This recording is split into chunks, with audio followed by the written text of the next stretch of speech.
एक महिला की संदिग्ध परिस्थिति में मौत हो जाती है, जिसके बाद उसका पोस्टमार्टम शमशान घाट में किया जाता है। उसका पेट चीरकर एक ढोलक बजाने वाला शख्स उसके पेट से उस बच्चे को निकालता है और उसके बाद दोनों का अंतिम संस्कार किया जाता है। आज तक आपने सुना होगा या देखा होगा कि किसी भी मृत व्यक्ति का पोस्टमार्टम किसी सरकारी अस्पताल में होता है या पुलिस की मौजूदगी में कराया जाता है, परंतु एक महिला का शमशान घाट में पोस्टमार्टम कराया जाना और उसका पेट चीरकर उसके पेट से बच्चे को बाहर निकालना, और ये पोस्टमार्टम कोई डॉक्टर नहीं कर रहा होता है बल्कि एक ढोलक बजाने वाला शख्स एक ब्लेड से उस महिला का पेट चीरकर उस मासूम बच्चे को बाहर निकालता है, क्योंकि वो महिला गर्भवती थी, उसके पेट में बच्चा था। इस तरह की कहानी आपने पहले कभी नहीं सुनी होगी। ये कहानी आपको विचलित भी कर सकती है। ऐसा ही एक मामला सामने आता है जबलपुर से। वहाँ पर एक महिला जो कि 9 महीने की गर्भवती थी, उसकी संदिग्ध परिस्थिति में दहेज के कारण मौत हो जाती है, और मौत होने के बाद अपना जुर्म छुपाने के लिए ससुराल पक्ष के लोग उस महिला का अंतिम संस्कार कराते हैं। उसका अंतिम संस्कार कराने से पहले शमशान घाट में उस महिला का पेट ब्लेड से चीरकर उसके गर्भ में जो बच्चा होता है उसको बाहर निकाला जाता है।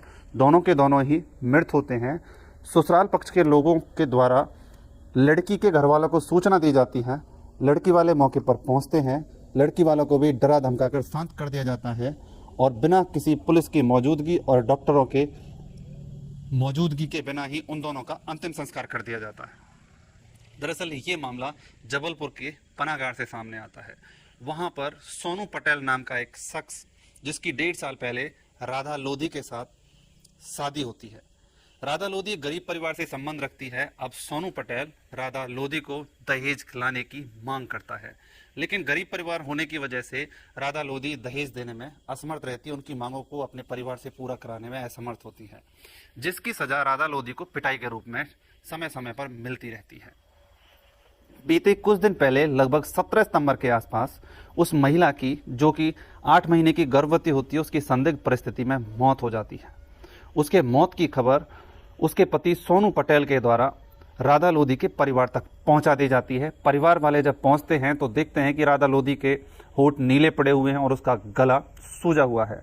इस पर जब परिवार वाले राधा की मौत का कारण पूछते हैं तो सोनू पटेल के घर वाले उस परिवार पर दबाव बनाते हैं, और उन परिवार पर दबाव बनाकर बिना किसी पुलिस में शिकायत करे और डॉक्टरों के पोस्टमार्टम कराए उसका अंतिम संस्कार करने के लिए शमशान घाट में ले जाते हैं, जहां पर उसी के पति के सामने उसकी पत्नी का शमशान घाट में पेट चीरकर उसका नवजात बच्चा बाहर निकाला जाता है। उसकी भी मौत हो चुकी होती है, और उसके बाद उन दोनों का अंतिम संस्कार वहां पर किया जाता है।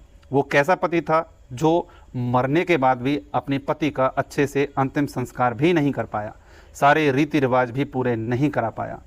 जिस पति के साथ उस पत्नी ने 7 फेरे लिए थे, जो पत्नी अपने पति को देवता मानकर उसकी पूजा करती थी, वो पति अपनी पत्नी की मौत के बाद भी उसका संस्कार से अंतिम संस्कार तक नहीं करा पाया।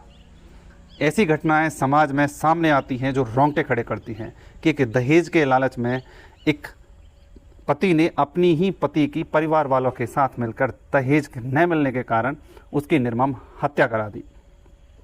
अंतिम संस्कार में मौजूद एक शख्स इस पूरी घटना का वीडियो अपने फ़ोन में उतार लेता है और राधा के परिवार वालों को वो वीडियो सौंप देता है, जिसके बाद परिवार वाले, जब वो वीडियो लोगों के सामने आता है, उसके बाद परिवार वाले पुलिस में हिम्मत जुटाकर उसकी शिकायत करते हैं, और सोनू पटेल और उसके परिवार वालों के खिलाफ पुलिस में FIR दर्ज कराई जाती है, जिसके बाद पुलिस मामले की जाँच में जुट गई है।